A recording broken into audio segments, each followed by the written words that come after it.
Okay, so we shall continue with the chapter serotonin and the antagonists of the serotonin. Okay, that is, serotonin is also known as the 5-HT. So in the earlier lectures we have covered the details about the 5-HT, about its synthesis, destruction, then the storage, actions, pathophysiological roles, uses, then the drugs which are affecting the 5-HT system also we have discussed. And under that point, the last types of drugs which can affect this 5-HT system were 5-HT antagonists. So those needs to be studied in detail. In of course the other drugs also you all have studied in detail in certain chapters. Okay, so the antagonist of 5-HT receptors are again covered over here under this chapter. Of course, some of them you all have already covered in detail in certain other chapters depending upon their use. Okay, so these 5-HT antagonists, as the name implies, these are the drugs which can antagonize the actions of the 5-HT. Okay, so the definition says that it can antagonize the action of this 5-HT, and there are so many drugs which can block these actions of the 5-HT. Several classes of drugs have the ability to block either one or the other subtype of the 5-HT. We have covered the types of receptors also. We have seen that there are totally 14 subtypes of the 5-HT receptors. Okay, so several drugs are available which maybe they are used for some other purpose or some other therapeutic usage, but they in addition also have 5-HT blocking property. Certain drugs also have 5-HT agonistic property also, that is they can even stimulate the receptors also. Certain are partial agonists, that is partially they can stimulate the receptors. Okay, so several classes of drugs are available, like ergot derivatives are there. Okay, then the adrenergic alpha blockers, these can also block the 5-HT receptors. Antihistaminic drugs, chlorpromazine, okay, which is an antipsychotic drug. Morphine can also block the 5-HT receptors, but these drugs are not specific towards blocking only the 5-HT receptors. They can also interact with several other types of receptors, and they are non-selective in nature. That is, they do not have selectivity towards a specific subtype of 5-HT receptor. We have seen that there are several subtypes, 5-HT1, 5-HT2, 3, then 4 to 7 it is classified separately. So there are several subtypes, but these agents are non-selective in nature. That is, they are not selectively blocking only one particular subtype of the receptor, but they act non-selectively. So they are not selective towards blocking certain subtype of 5-HT. So also they can interact with several other types of receptors also. So this interaction with other receptors could be the mechanism of action responsible for the purpose for which it is used. Like say, take an example of these antihistaminic drugs. They can block 5-HT receptors also, but mostly antihistaminic drugs, they are used in the allergic condition, and over there in the allergic condition it is the H1 antihistamics, basically H1 antihistaminic property which is actually responsible for its anti-allergic action. Okay, so 5-HT is not responsible for their action, but H1 antihistaminic activity is actually responsible for its action. Okay. Then coming to the individual drugs under this 5-HT antagonist, the first drug is cyproheptadine. Okay, now this particular drug, it primarily blocks the 5-HT2A receptor. Okay, again under the subtypes of 5-HT receptors, again I had told you that there are again subclassification. It is further subclassified and a letter may be assigned to that. 5-HT2A, 5-HT2B, 5-HT2C and so on. So this particular cyproheptadine, this mainly blocks the 5-HT2A subtype of receptor, and apart from being blocking this serotonergic subtype of receptor, it can additionally also block the H1 receptor. It's an H1 antihistaminic drug. Also it has anticholinergic property also. Okay, so it's not only selective towards the serotonergic receptor, blockage of the serotonergic receptor, but it can additionally interact and block other types of receptors also. Okay, and for the same reason it also has sedative property. That's mainly because of the H1 antihistaminic blocking property, that it possesses the sedative property. Now, just like other antihistaminic drugs, because of the H1 antagonistic property, it is found to be useful in the allergic conditions. So it has anti-allergic action, because we have already covered under histamine. Histamine is one of the main mediator of the allergic condition or hypersensitivity conditions. So because this drug can block the H1 it can block the H1 subtype of the histaminergic receptor, it can be found to be useful in the allergic condition. Okay, it has a very good antipruritic property also. Okay, so here these actions, anti-allergic action, it is mainly because of the H1 blocking property. Anti-5-HT action has nothing to do with this action, anti-allergic action. Okay. Then apart from that, another property that this drug has, it can increase the appetite. You will feel more hungry. Okay, so this particular drug is recommended in the children and poor eaters, those who don't eat appropriately. Okay, so they have poor appetite, or in small children also. Sometimes children also don't eat appropriately. Okay, so they tend to have low weights. So in such cases, you can use this particular drug to promote the weight gain. Now here also the action basically is mediated through the H1 receptor. It's the H1 antihistaminic action and the action on certain growth hormone secretion, which is responsible for increase in the appetite. It's not basically the 5-HT2A antagonistic property directly which is responsible. Okay. Then apart from this, it can also be utilized to control the intestinal manifestations in case of carcinoids. We have seen in the last lecture carcinoids. This is a specific type of tumor specifically which may be found in the intestines or in your GI tract. Okay, because of which there may be more and more amount of the 5-HT which may be secreted. So GI motility may be increased because of that. That's what we have seen under the pathophysiological role of the 5-HT. Okay, so this drug, because it has 5-HT antagonistic property, it can effectively control the symptoms which may be seen in the carcinoid or say post gastrectomy dumping syndromes.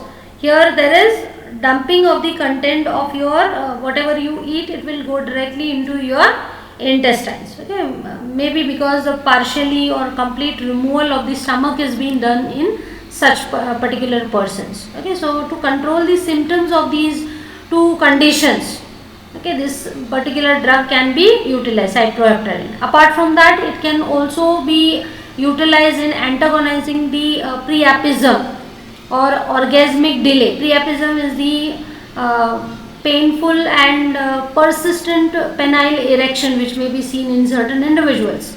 Okay, so there may be orgasmic delay also. So it may ultimately lead to the infertility also. Okay, so to antagonize these particular conditions also, this particular drug may be utilized. Specifically, this side effect may be seen with these two drugs, fluoxetine and trazodone.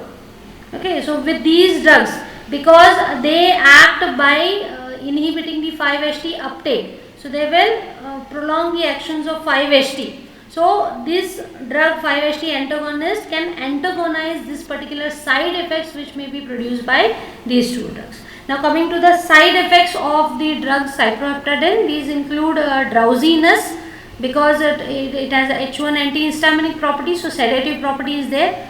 Okay, so drowsiness may be seen, dryness of mouth, confusion, ataxia and weight gain. Okay, it has anticholinergic property also. Okay, and weight gain may also be seen as a side effect.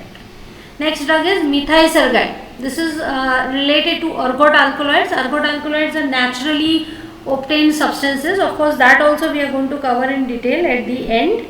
Okay, so this particular drug methysergide is actually a derivative of this ergot alkaloid. Now this drug, it is a potent 5-HT2A and 5-HT2C antagonist. Okay, it has the specific antagonistic property on 5-HT2A and 5-HT2C subtype of the receptor. So basically it will block the 5-HT2 receptor. Okay.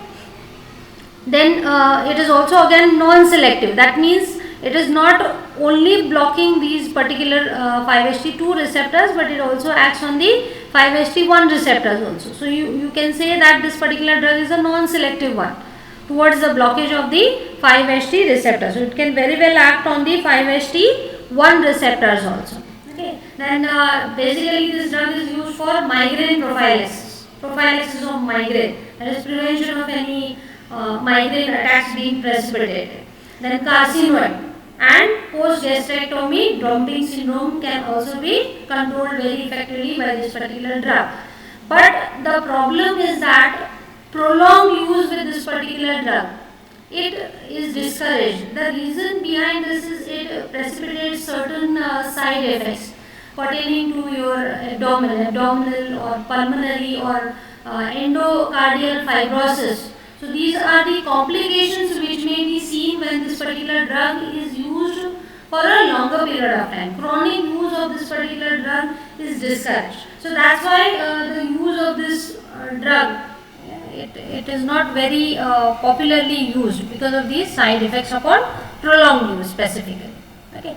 Next drug is ketanserin. Now this particular drug, it has selective 5-HT2 blocking property.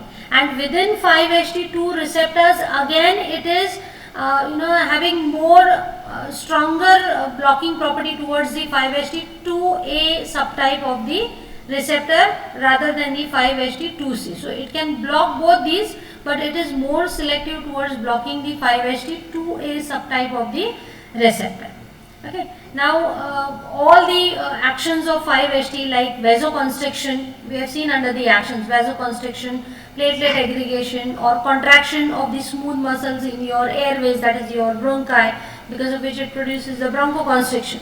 So all these actions of the 5-HT may be antagonized. And apart from blocking this 5-HT2 receptor, it also has weak alpha-1, H1 and dopaminergic blocking property also. Okay, so it is not only blocking the serotonergic receptor, but it can block the alpha-1, which is a subtype of your adrenergic receptor. Adrenergic receptors are alpha, beta, then again within alpha again there are subtypes, right? So alpha-1 subtype is specifically blocked. Even in the histaminergic H1 receptor can be blocked, and dopaminergic receptor blocking property is also seen with this particular drug. Okay. So because of this, it is an effective antihypertensive. Okay, and the actions also we have seen that it has antihypertensive property, and this antihypertensive property, that is, it can reduce the blood pressure. Okay. Now this antihypertensive property, it's basically because of its alpha adrenergic blocking property. Here we have seen that it has additional alpha-1 blocking property. So it's this blockage which is responsible for its antihypertensive action rather than the 5-HT2A blockage. This is not responsible for the antihypertensive action. Okay. But as such, this drug is not a very good antihypertensive. Okay, but rather it is showing effectiveness in the Raynaud's disease, which is a type of peripheral vascular disease. So in case of peripheral vascular disease, the vasoconstriction could be one of the pathophysiological facet which is seen. So by relieving the vasoconstriction, it could be effective in the Raynaud's phenomena, which is a type of peripheral vascular disease. Okay. Then ritanserin, yes, of course it is a congener of ketanserin also. Properties are same, but it is more selective towards blocking this 5-HT2A receptor. Okay. The next drug is clozapine. Clozapine we have already covered under the antipsychotics chapter in detail. Okay. So over there also we have seen that it is classified as an atypical antipsychotic. That's because it not only acts by interacting with the dopaminergic receptor, but additionally it can also block the serotonergic receptors also. That's what we have seen. Okay, so that's the reason why it is classified as a atypical antipsychotics. Okay, so no doubt it has dopaminergic antagonistic property. It can block the dopaminergic receptor, but in addition to that, it can also block the 5-HT2A and 5-HT2C receptors also. Okay, and apart from that, in certain areas, okay, in certain areas of the brain, it can also exert this inverse agonistic activity also at these two receptors. Okay, now what is the difference? Here we have said that it is a 5-HT blocker, right? But here we are saying that it is a inverse agonist. Now what is the difference between an antagonist and an inverse agonist?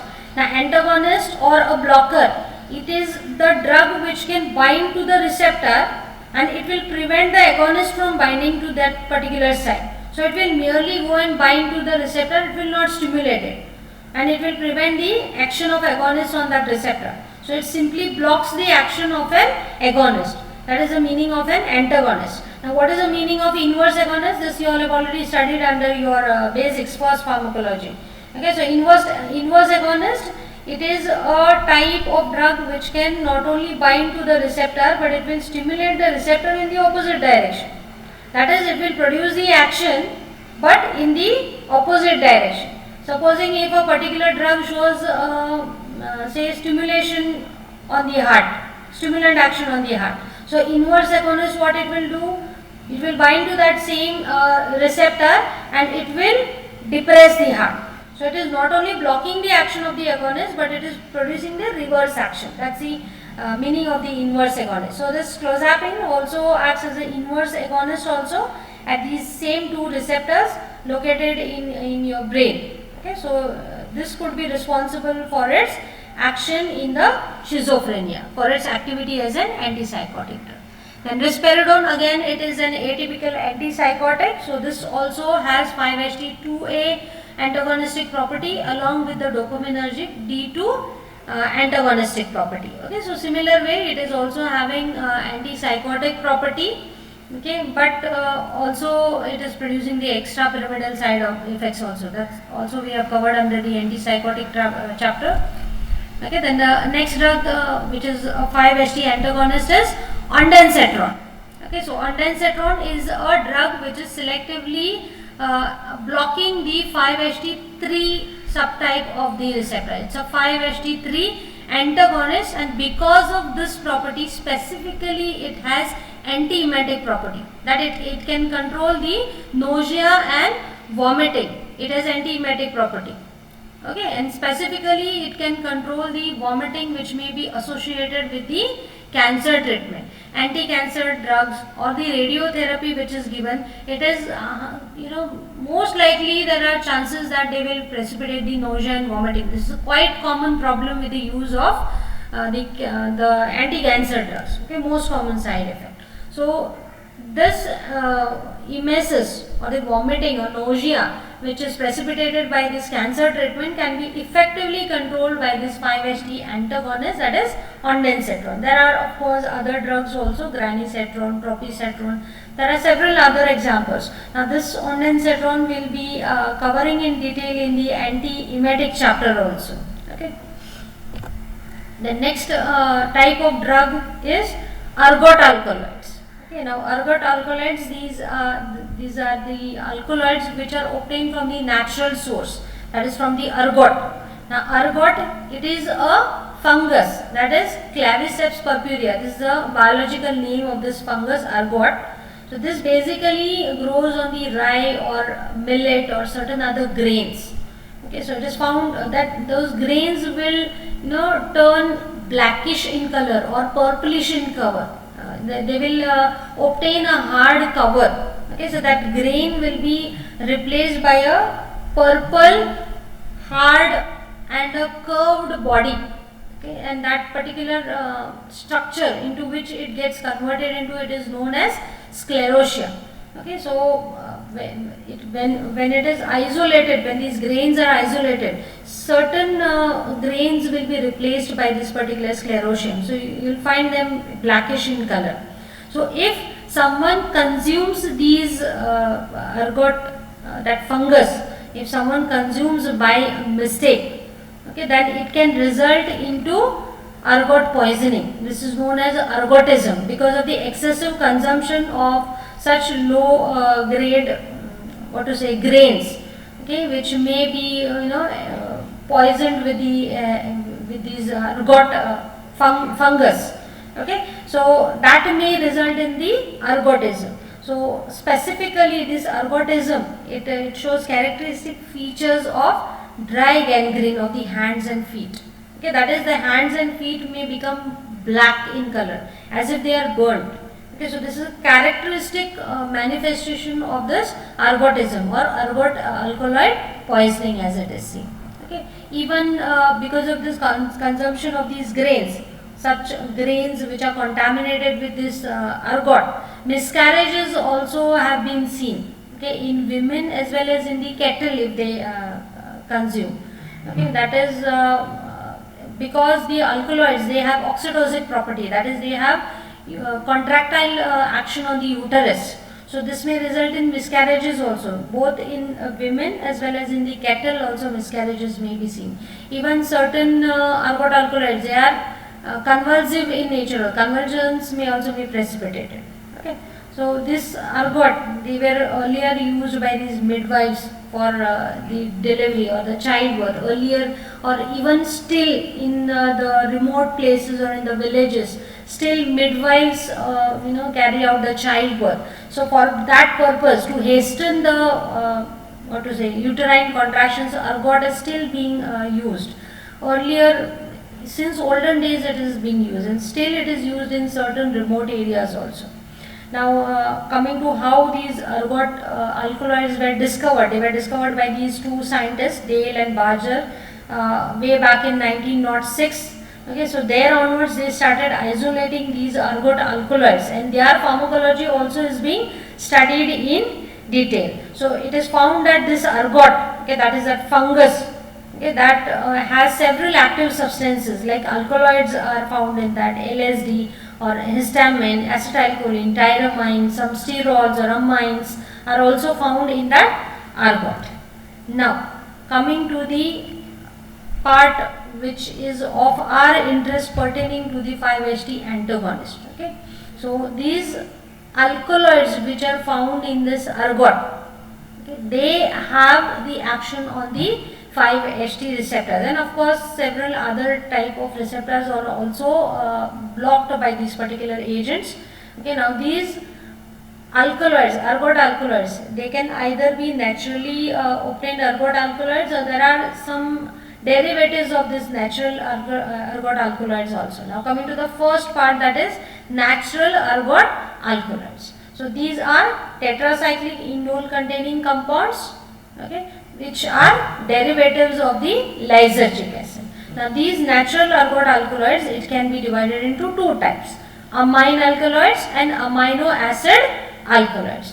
Amine alkaloids, this include only one example, that is ergometrine, or it is also known as ergonovin, and this specifically has oxytocic property, that is, it has the prominent action on the smooth muscles of the uterus, so it will produce the uterine contractions, hasten the uterine contractions. Okay, so specifically it is used in the obstetrics during the childbirth to hasten the labor or the childbirth. Okay, then the next type of natural alkaloids are amino acid alkaloids.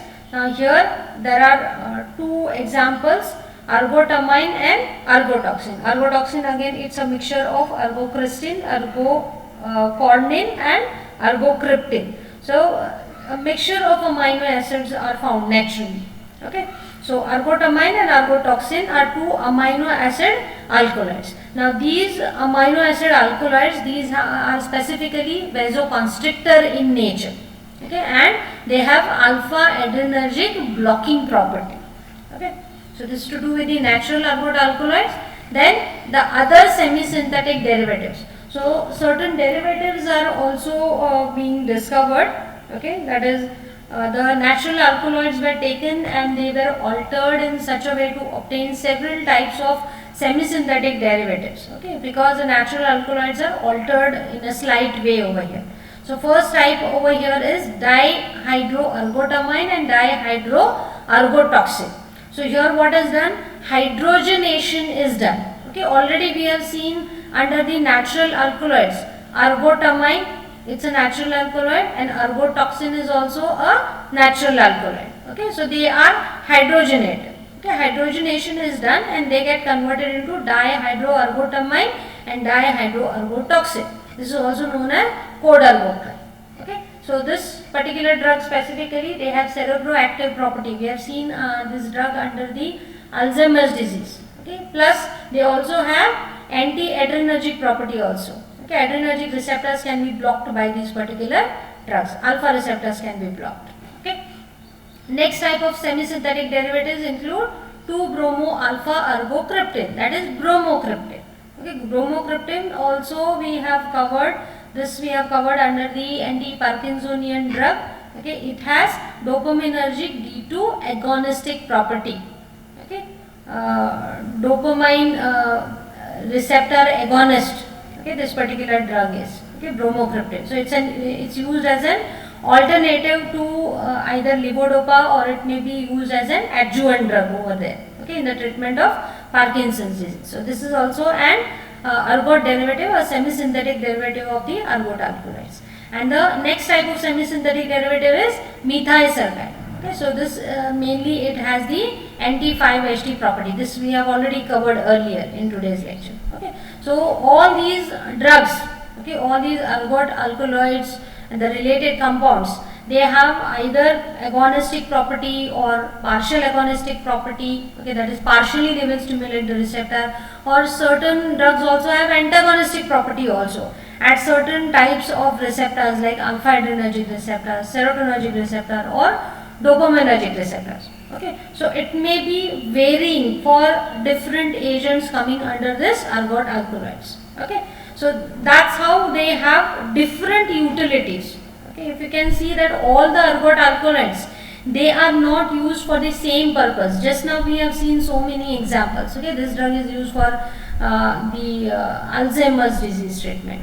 Okay, bromocriptin is used for the Parkinson's disease treatment. Okay, so there are wide variety of actions which may be produced. Though they are ergot alkaloids and ergot alkaloid derivatives, still they have widespread usage because of their variability in their actions on several types of receptor. So depending upon what they are doing to the receptor, whether they are stimulating or whether they are blocking, their uses are totally different. Okay. So coming to the actions of these ergot alkaloids. Actions are discussed under one heading for several drugs, okay, falling under the ergot alkaloids. May it be natural ergot alkaloids or the semi-synthetic derivative of the natural alkaloids. So actions are discussed depending upon the different agents, because they vary as they interact with different types of receptors which we have seen. They show variable actions. You cannot generalize the actions of all the ergot alkaloids because their interaction is totally different. Okay. So coming to the actions of first type of ergot alkaloid, that is ergotamine. Okay. Now this ergotamine, it acts as a partial agonist and antagonist. Okay. So it has agonistic property also. It has partial agonistic property, that is it can bind and partially stimulate the receptor. It's not a full agonist. Okay. It's a partial agonist, as well as it has antagonistic property also at alpha adrenergic as well as the 5-HT receptors, 5-HT1 and 5-HT2 receptors. Okay, both agonistic as well as antagonistic property are seen with this ergotamine. Okay, so because of these actions, it has vasoconstrictor property. Okay, then it can also contract the visceral smooth muscles. Then vasomotor center can be depressed. Okay, and antagonizes the action of Na and 5-HT on the smooth muscles. Okay, because it can block the adrenergic receptors and 5-HT receptors also. So it can antagonize the action of noradrenaline on its adrenergic receptor and serotonin on the serotonergic receptor. Okay, so their actions on the smooth muscles will be antagonized by this particular ergotamine. Okay, now this particular drug, it is a potent emetic also. Okay, because it has the action on the citizen. Okay, and apart from that, it also has oxytocic property, that is it can stimulate the uterine smooth muscles also. Okay, so it can hasten the contraction of the uterine smooth muscles also. Okay, then at higher doses, that is at toxic doses, CNS stimulation may be seen, or paresthesias, that is tickling, tingling or pricking sensation. Okay, and upon chronic exposure, if you use this particular drug over a period of time, ergot poisoning may be seen. Okay, poisoning or toxic manifestations may be seen, like vasoconstriction. Okay, it may be accompanied with the damage to the capillary endothelium. Okay, so the capillary, your blood vessels may get damaged because of this thrombosis, that is the platelet plug formation in an intact blood vessel. Actually, platelet plug forms only when there is a damage to your blood vessel. But thrombosis meaning there is a clot formation in an intact blood vessel. The blood vessel is not damaged. Okay, why this is happening? Because of the capillary endothelial damage. So it will result in thrombosis. So when thrombosis takes place, obviously the blood flowing through those blood vessels will get obstructed, and it may produce severe effects also. It may affect the areas where that blood vessel or those capillaries are supplying into. Okay, then vascular stasis, that is stasis meaning to remain stagnant, that is the blood flow may get interrupted over here, and gangrene may also be seen, that is in a particular area where those blood vessels are supplying into, gangrene may be seen, a tissue damage may be seen over there because the blood supply is interrupted, so it may result in the gangrene. Okay, then the actions of dihydroergotamine. Okay, now here what is done, this is a derivative. So hydrogenation of ergotamine will result in the dihydroergotamine. You will get a derivative of ergotamine. Now this particular compound, okay, this hydrogenation of this ergotamine, what it does is it reduces the serotonergic and alpha adrenergic agonistic actions. Okay, now what we have seen under the ergotamine, what we have seen under ergotamine, we have seen that it has partial agonistic property also, right? It's not a complete antagonist, but it has partial agonistic property also on this ergotamine. Okay, so with this hydrogenation, okay, when you introduce the hydrogen groups on that ergotamine, what will happen is it will reduce the serotonergic and alpha adrenergic agonistic action. Okay, so agonistic property will be reduced, okay, but it will enhance the alpha receptor blocking property. So as a result of this dihydroergotamine, it has less potent vasoconstrictor property. Okay, so that vasoconstriction is mainly because of alpha receptor agonistic property. Okay, you have already studied the ANS, there also we have seen alpha receptors, the role of alpha receptors. Okay, so alpha agonistic property will result in the vasoconstriction. Alpha blockage will result in the vasodilatation. Okay, so because of the hydrogenation, their alpha adrenergic agonistic property is reduced. So that is the reason why they are less potent vasoconstrictor. Okay. Apart from this, it is also a weak emetic also. Emetic, that is vomiting can be induced by this particular agent. Also it is an oxytocic also. Okay. So it can induce uterine contractions also. Okay.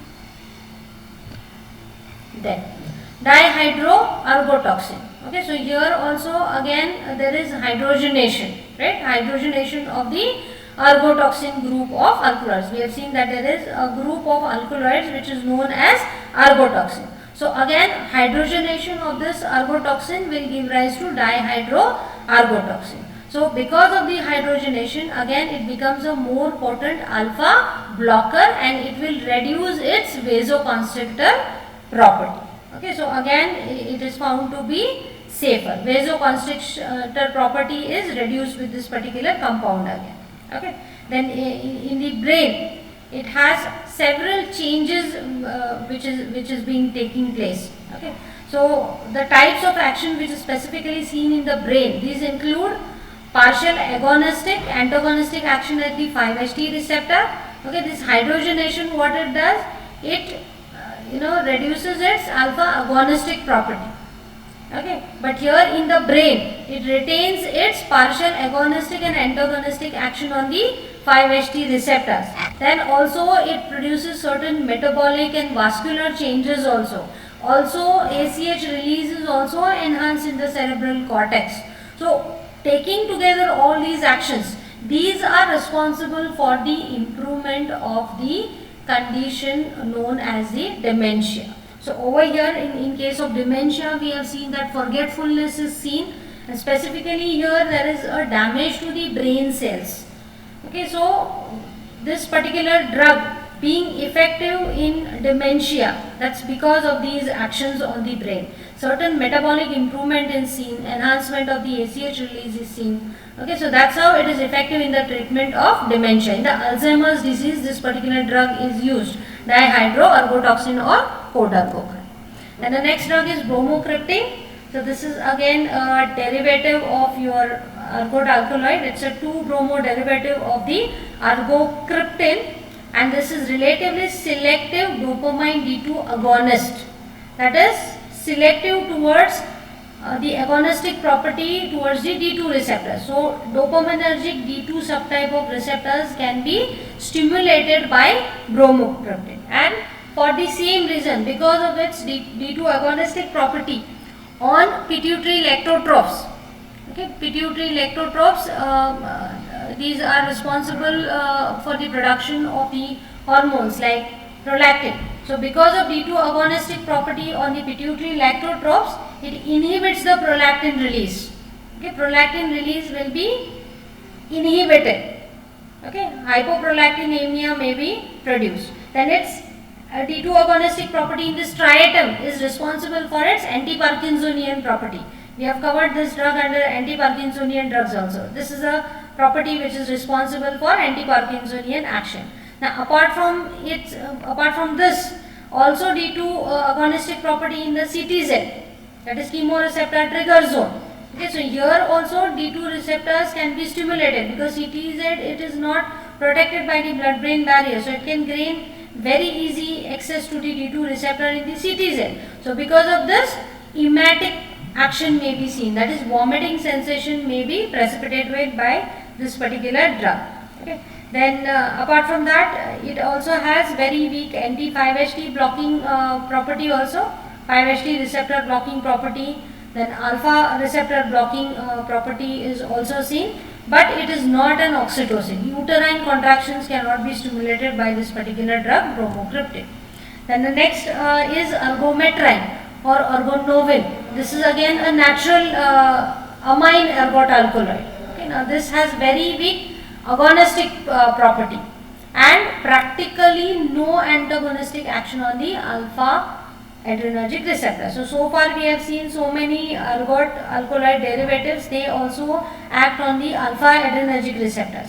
But this particular drug ergometrine, it has negligible or a weak agonistic property, and there is no antagonistic property on the alpha adrenergic receptor. So that's the reason why this is free from any vasoconstrictor property. No vasoconstriction is seen by ergometrine.